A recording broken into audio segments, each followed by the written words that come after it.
Yes exactly जी, इसका answer है आपके पास ऑल ऑफ दीज। ठीक है, तो याद रखिएगा ये स्ट्रक्चरल ऑब्वियसली प्रोटीन भी इसके अंदर होती हैं, इंजाइमेटिक प्रोटीन्स भी हैं एंड डेफिनेटली कैरियर प्रोटीन्स भी होती हैं। तो हमारे पास ऑल ऑफ दीज इसका राइट आंसर बनेगा। अंडरस्टैंड। चलिए, अगर आपसे यहाँ पे ये क्वेश्चन एक और किया जाए कि which part of the protein are embedded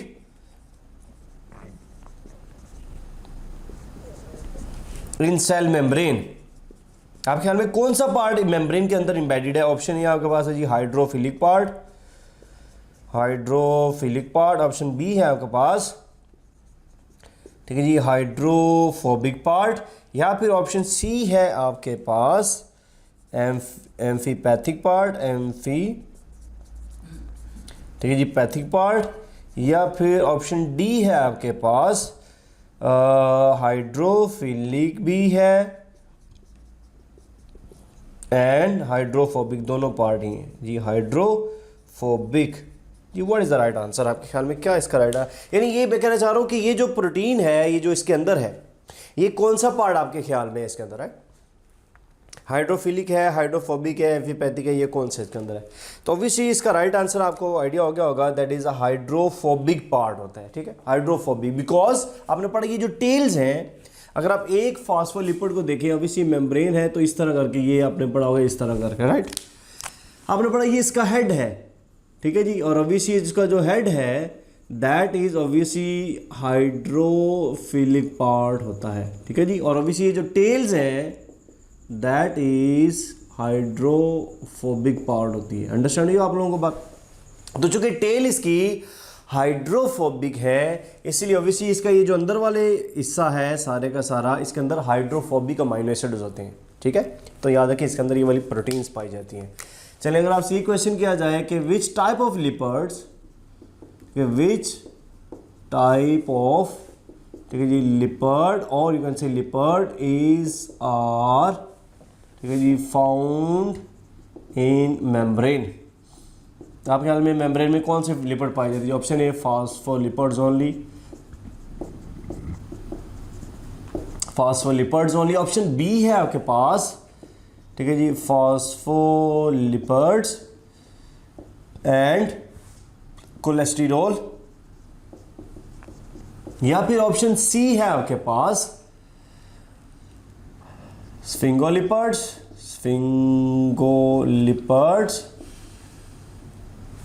and, ठीक है जी, ग्लाइकोलिपिड्स, या फिर ऑप्शन डी है आपके पास है जी, अगेन आपके पास ऑल ऑफ दिस, राइट? क्या इसका आंसर बनेगा जी? आपके ख्याल में मेम्ब्रेन में, इन दिस मेम्ब्रेन में कौन से लिपिड्स पाए जाते हैं जी? What is the right answer? Obviously the right answer is what? All of these इसका आंसर। याद रखिए सारे के सारे किसी न किसी सेल की मेम्ब्रेन में आपको ये मौजूद नजर आएंगे। ठीक होगी बात जी? तो हमारे पास ये है फ्लूइड मोज़ेक मॉडल के अकॉर्डिंग। अब देखिए, अगर आप इसके अकॉर्डिंगली ये सपोज करिए कि आपके पास सेल इस तरह है, तो यूँ सेल आपको यूँ नज़र आएगा इन दिस वे। ठीक है, तो इन दिस वे आपको ये लिपिड्स की बायलेयर नज़र आएंगी, इन दिस वे ये आप देखिएगा लिपिड्स की आपको बायलेयर नज़र आ रही, ऑल दैट। ठीक है जी, इस तरह करके। सो इन दिस वे ये आपको सारी की सारी मेम्ब्रेन नज़र आएगी। If you see in the electron microscope, ठीक है, ये इसके ऑब्वियसली कौन से लिपिड्स हैं बोला? डेफिनेटली ये फॉस्फोलिपिड्स की हम बात कर रहे हैं। ठीक है, इन दिस वे।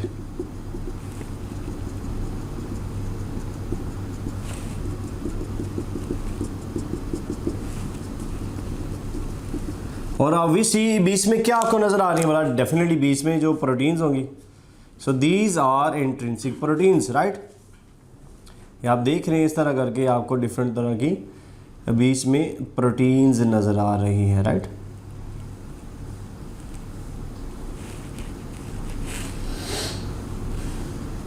ये इसको नाम क्या दिया जा रहा है बोला?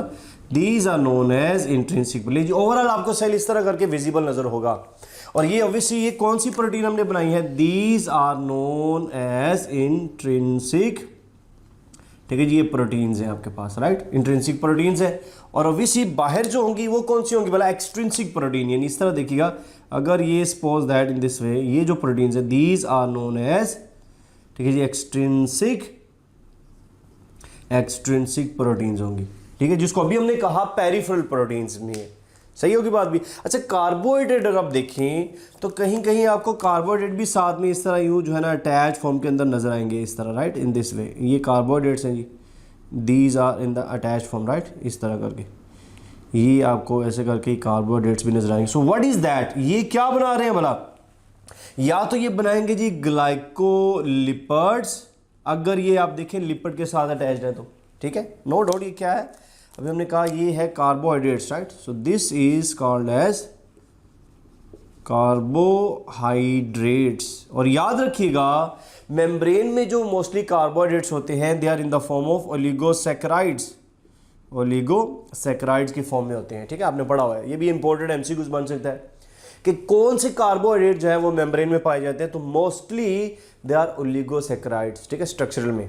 और ऑब्वियसली अगर ये लिपिड के साथ जुड़े हुए हैं तो ये क्या बन जाएगा बोला, ग्लाइकोलिपिड्स बन जाएंगे। और अगर ये प्रोटीन के साथ जुड़े हुए हैं, suppose that in this way, इस तरह करके ये अटैच्ड है, ठीक है जी, इन दिस वे, ठीक है जी, इन दिस वे, तो इसको नाम हम क्या देंगे बोला, definitely that is known as glycoproteins का नाम देंगे, ठीक होगी बात जी। So glycoproteins if they are attached with the proteins, point clear हो गया। तो इस तरह करके आपको ओवरऑल एक सेल की जो है ना वो स्ट्रक्चर नजर आती है। तो यहाँ पर आपसे क्वेश्चन किया जाए कि which of following act as, which of following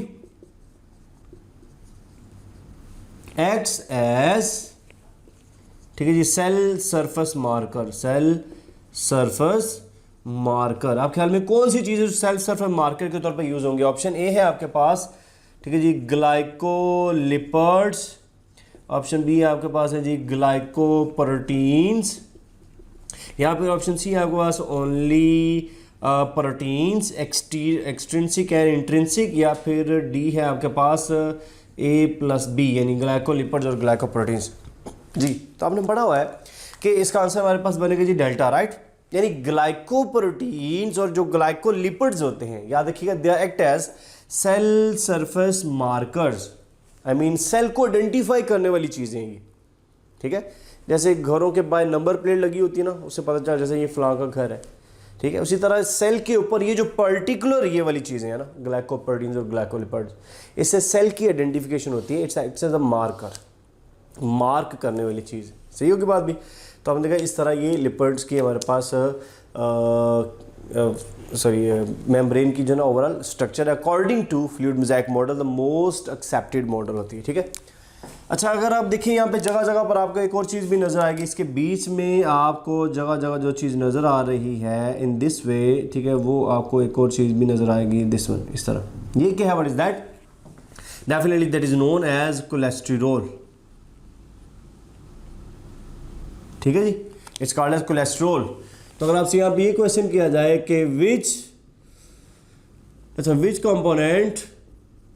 which component of cell membrane, ठीक है जी, provides it strength and structural integrity,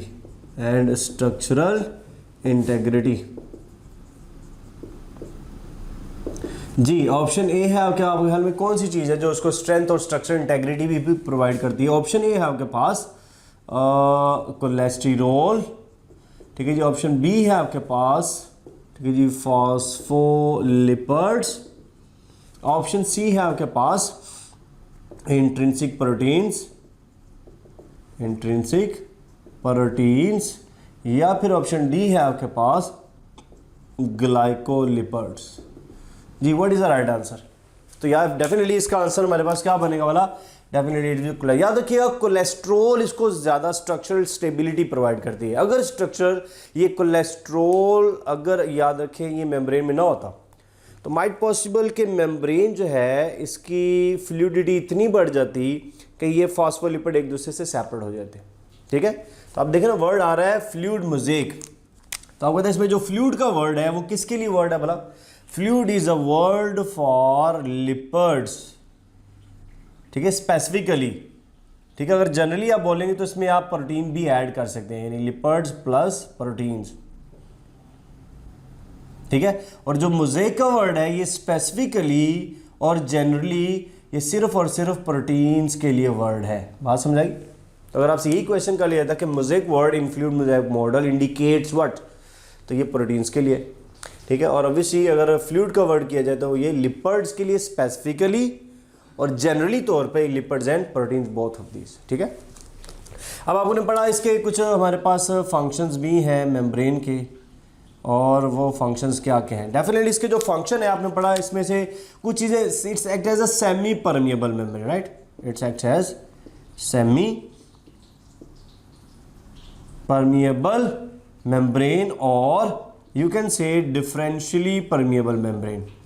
ठीक है जी, डिफरेंशियली परमिएबल, ठीक है जी, मेम्ब्रेन हम इसको बोलते हैं। ठीक हो गया बात जी, डिफरेंशियल परमिएबल या फिर सेमी परमिएबल इसको नाम दिया जा रहा है। Why it is so called? क्योंकि कुछ चीज़ों को अलो करती है अंदर आने में, सही, और कुछ चीज़ों को अलो नहीं करेगी। ठीक है, यानी सपोज कीजिए अगेन आपके पास ये एक सेल है, ये इसकी मेम्ब्रेन है, तो कौन सी चीज़ें पास होके आ जाएंगी? डेफिनेटली आप देखिए इसके अंदर ये छोटे छोटे मॉलिक्यूल्स है, दीज आर, ठीक है जी, स्मॉल मॉलिक्यूल्स है, ये यहाँ से आसानी से पास होकर अंदर आ सकते हैं, राइट। और क्या है, जैसे वाटर मॉलिक्यूल्स हैं जी, ठीक है, they can also cross very easily. क्या चीज़ पास नहीं हो सकते? Large molecules. ठीक है, यानी suppose that this is a large molecule, so they can not pass through easily, and obviously charge molecule, ठीक है, चार्ज आइंस लाइक सोडियम है, ठीक है, like potassium ion, they can not pass very easily, as you know that इनके लिए फिर sodium potassium gates, ions के pumps, ion के कैरियर्स मौजूद होते हैं, राइट। तो ऑब्वियसली इनको पास करने के लिए कोई कैरियर चाहिए, कोई चैनल चाहिए, कोई पंप्स चाहिए, ठीक है, जो इसको यहाँ से क्रॉस करके में हेल्प करे। तो यहाँ पर इनके कोरेस्पॉन्डिंगली अगर हम बात करते हैं तो आपने पढ़ा यहाँ पर होगी एक्टिव ट्रांसपोर्ट, ठीक है, और ऑब्वियसली इनके अकॉर्डिंगली अगर हम बात करते हैं तो डेफिनेटली यहाँ पर क्या हो गया बोला, ठीक है जी, पैसिव ट्रांसपोर्ट। तो आपने देखा पहला इसका काम क्या बन गया बोला, ट्रांसपोर्ट का है। For more videos, don't forget to subscribe our channel.